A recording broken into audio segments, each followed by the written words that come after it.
हजरात, America Iran पर हमला करने वाला है और हमला करने की तैयारी चल रही है। अंदर ही अंदर तो वो करवा भी रहा है, मूसाद कर रहा है। मूसाद प्रदर्शनकारियों की आड़ में बहुत कुछ कर रहा है, ईरान को नुकसान बहुत पहुंचाया है। अब आप जान लीजिए, एक अपडेट दे चुका हूं आधी रात को, बहुत इंपॉर्टेंट, नहीं देखा तो भैया हम क्या करें। दोस्तों, कतर का बेस खाली करने को कहा, लगभग वो खाली हो गया। अमेरिका ने कतर के बेस को छोड़ दिया और वहां से भाग गया, अमेरिकी फौज वहां से भाग गई। और ये बात कतर की गवर्नमेंट ने खुद कंफर्म की है कि जी कतर का बेस जो है अमेरिका ने खाली कर दिया है हमारा। लेकिन मेरा दिल कह रहा है कि नहीं, ये सिर्फ अफवाह उड़ाई जा रही है और हो सकता है कतर का जो अमेरिकी बेस है वो ऑपरेशनल हो। एक दिल ये भी कह रहा है कि कतर को इतना डर लगा हुआ है कि हमारे ऊपर हमला ना कर दे ईरान, इस वजह से कतर ने प्रेशर दिया होगा अमेरिका पर कि भाई साहब आप अपने घर चले जाओ, हमारे घर से तो मत लड़ो। कुछ भी हो सकता है, जंग में कुछ भी हो जाएगा। दोस्तों, अब खबर यह है कि सऊदी अरब में भी अमेरिका का बेस है।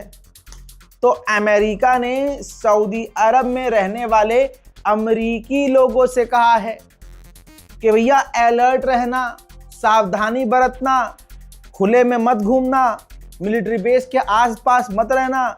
और अमेरिका की जो फौज है सेम बात उनको भी समझाइए, सावधानी बरतना, अलर्ट रहना, भीड़ भाड़ वाले इलाकों से दूर रहना, तैयार रहना। जी हाँ दोस्तों, और तो और अमेरिका ने, डोनाल्ड ट्रंप की सरकार ने अमेरिकियों को नोटिस जारी किया है कि मिडिल ईस्ट की तरफ अगर आप जा रहे हैं तो अपना ये फैसला रद्द कर दें और मिडिल ईस्ट का दौरा ना करें। हजरात, वहीं तेल वाले समुद्री टैंकर अमेरिका के ईरान के करीब पहुंच चुके हैं और ईरान के करीब पहुंचने के बाद उन्होंने बिल्कुल कुछ ही किलोमीटर दूर एंकर डाल दिए हैं। एंकर जानते हैं ना, जब समुद्री जहाज को कहीं रुकना होता है, रोकना होता है तो समुद्र में एंकर फेंक दिया जाता है ताकि जहाज आगे ना बढ़े।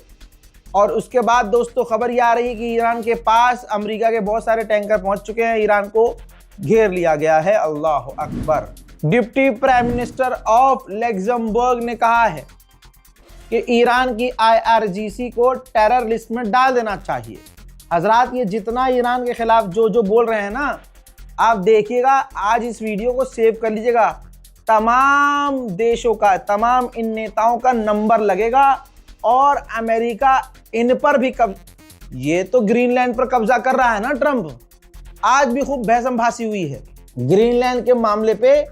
ये सारे एक होकर ट्रंप के खिलाफ हैं, लेकिन ईरान के मामले पे ये सारे सुअर का झुंड एक है। हजरात, अमेरिकी ऑफिशियल ने कहा है कि ईरान ने क्लियर कट कह दिया है कि वो रिटेलिएट करेगा और हमारे जो एक्सपर्ट हैं जो ये बता रहे हैं कि ईरान पलटवार जरूर करेगा। इसी वजह से अमेरिका अपने लोगों को मिडिल ईस्ट से निकाल रहा है। हजरात, अभी जो हालात है ना, देखिए CNN ने क्या लिखा है। CNN ने लिखा है कि अमेरिका के राष्ट्रपति डोनाल्ड ट्रंप इस वक्त ईरान पर हमला करना अपना फर्ज समझ रहे हैं कि भाई उनका ये प्रायोरिटी पर होना चाहिए कि हमला मैं करूंगा, और वो फील कर रहे हैं कि हमला करना ही होगा क्योंकि उन्होंने ईरान को पहले ही धमकी दी थी और अब वो धमकी देकर फंस चुके हैं नाक पर। मैंने देखिए 2 दिन पहले आपको बोला था कि ये सारी बात नाक की है, तो ट्रंप ने ये बात नाक के ऊपर ले रखी है। चाहे ईरान जवाबी कार्रवाई करे, CNN ने बोला है, चाहे ईरान जवाबी कार्रवाई करे, लेकिन ट्रंप ईरान पर हमला जरूर करेगा। दोस्तों, आगे की बात सुन लीजिए। कहा जा रहा है कि ईरान और अमेरिका की इस लड़ाई में इजराइल बीच में नहीं आएगा क्योंकि इजराइल को पता है कि जब उसका बाप और उसका दादा ईरान लड़ रहा हो तो इसका कोई काम नहीं है। पता चला बीच में यही रगड़ जाए, और ईरान ने तो पहले ही बोला है कि साले किसी को मारे न मारे, तुझे जरूर मारेंगे हम, सारे फसाद की जड़ तू है, तुझे नहीं छोड़ेंगे। तो ऐसे में नेतन्याहू की जो है कुछ चीज जो अल्लाह ने दी है वो बहुत टाइट कर रखी है उसने, एकदम डर लग रहा है। और इस वजह से इजरायली एक्सपर्ट कह रहे हैं कि इजराइल बीच में नहीं पड़ेगा। उधर मेरे दोस्तों, IRGC के कमांडर ने आधी रात गुजरने के बाद कहा, भारतीय वक्त के मुताबिक आधी रात गुजरने के बाद कहा कि अमेरिका और इजराइल अगर कुछ भी करेंगे और हमारी ज़मीन पर हमला अगर हुआ तो फिर हमसे ये उम्मीद ना करना कि हम शांत रहेंगे। हम फोर्सफुली ताकत से जवाब देंगे। एक देश है, उस देश का प्रधानमंत्री होता तो भाई लड़ने से पहले सीज फायर कर लेता, फिर उस ऑपरेशन का नाम ऑपरेशन सुहागरात रख देता। और जितना जलील किस्म का मैटर उसका सामने आ रहा है कि कितना डरा हुआ वो आदमी है, उसके चाहने वाले, उसके भक्त, उसके अंधभक्त उतने ही ज्यादा एग्रेसिव रहते हैं। लेकिन सोशल मीडिया पर सामने से तो आप पहचान नहीं पाओगे, कबाड़ी वाला जा रहा है कि अलाने का फलाने का भक्त जा रहा है। गजब बेइज्जती है। हजरात, मैंने जितनी रिपोर्टिंग यहाँ की है पिछले 15 दिनों में ईरान को लेकर, एक भी रिपोर्ट आप गलत, एक रिपोर्ट के अंदर एक खबर को भी आप झुटला नहीं सकते, क्योंकि मैंने पहले ही कहा था सोच समझ के सबूत के साथ वेरीफाइड खबरें सबसे पहले मैं आपको देता हूं। तस्वीर देख लीजिए, बीच में इंटरनेट चालू किया था, ईरान ने बीच में इंटरनेट चालू कर दिया था, लेकिन आज फिर देखिए पूरी तरह से इंटरनेट को एक बार फिर से बंद कर दिया गया है, क्योंकि ऑब्वियसली ईरान पर बड़ा खतरा है। हजरात, ईरान पर हमला इसलिए और पक्का माना जा रहा है कि ये देख लीजिए 6 जहाज, अमेरिका ने 6 जहाज पैसेंजर विमान वाले भर भर के अपने अमेरिकियों को कतर से निकाल लिया है। दुनिया देख भी रही है, समझ भी रही है कि ईरान की खता नहीं है, और ईरान में जो हुआ है वो प्रदर्शन नहीं है। ईरान ने ये वीडियो जारी किया है, सीसीटीवी फुटेज है, जिसके अंदर ईरान के मूसाद के एजेंट भीड़ इकट्ठा करके इमामजादे के रोज़े मुबारक पे आग लगा रहे हैं। जी हाँ, जिसे आप भारत में इमामबाड़ा कहेंगे।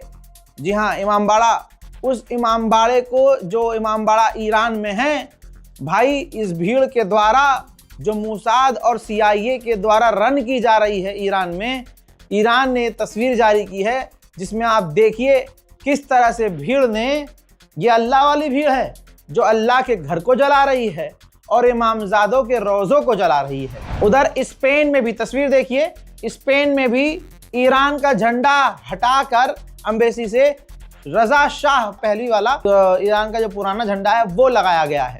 हजरात, आप ध्यान दीजिए इस पैटर्न पर। जो दूसरी ताकतें हैं, जो यूरोपियन देश हैं, क्योंकि उनकी माएँ बहनें नंगी रहती हैं, तो उनको ईरान की खूबसूरत लड़कियों को भी तो नंगा देखना है, और नंगा होना ही उनके लिए आज़ादी है। समझ रहे हैं?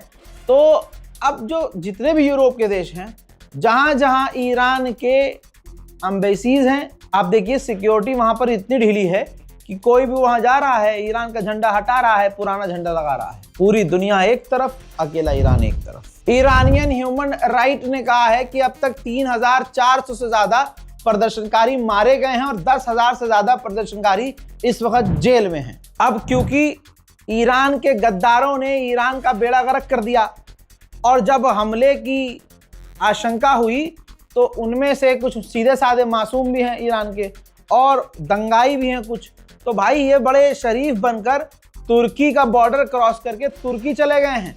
बहुत सारे ईरानी देश छोड़ चुके हैं। इन प्रदर्शन के बीच बैंकों के अंदर आग लगाई। भाई, जब गरीब देश है और गरीबी होने के बाद भी आप सरकारी प्रॉपर्टीज को आग लगा रहे होंगे, और तो और सरकारी कंपनियों को, सरकारी फैक्ट्रीज को, सरकारी दुकानों को, और बैंक के साथ साथ जो सरकार की बिल्डिंगें हैं जलाओगे, तो वो देश तरक्की करेगा क्या? बेड़ा गर्क हो जाएगा। इन प्रदर्शन के दौरान 5 और बैंक हैं ईरान के जो पूरी तरह से बंद हो गए हैं। किसकी वजह से?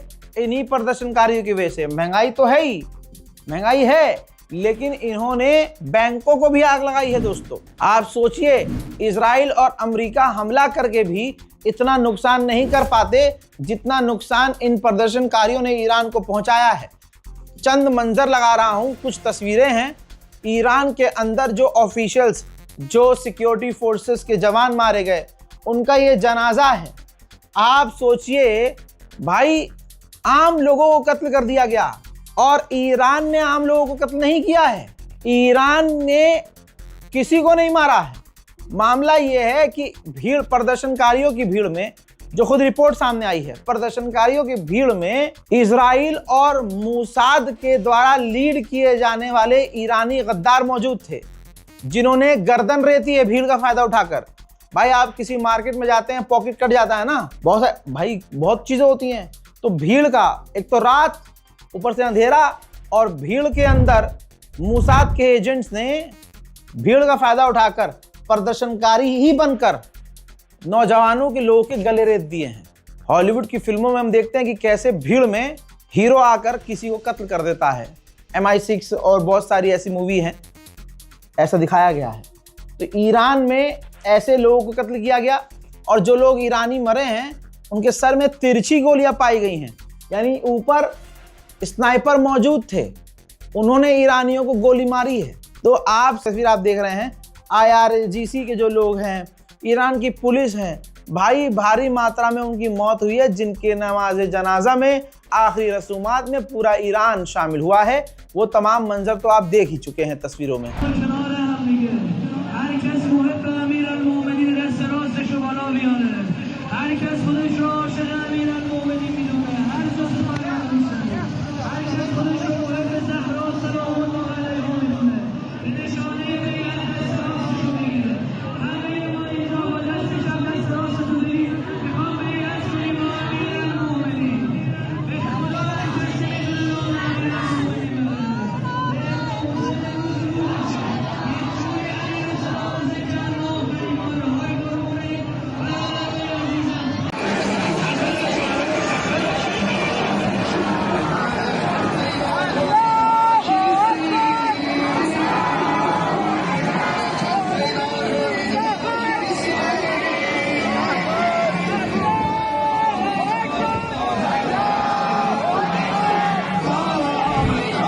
अब देखना यह है कि आगे क्या होता है। जैसे जैसे घड़ी आगे बढ़ रही है, समय आगे निकल रहा है, ईरान पर खौफनाक हमले की संभावनाएं बढ़ती जा रही हैं। चैनल से जुड़े रहिए, जल्दी से चैनल को सब्सक्राइब कर लीजिए बेल आइकन पर क्लिक करके, ताकि जैसे ही हम अपडेट दें तुरंत आपको नोटिफिकेशन मिल जाए। फिलहाल के लिए इतना ही। जय हिंद।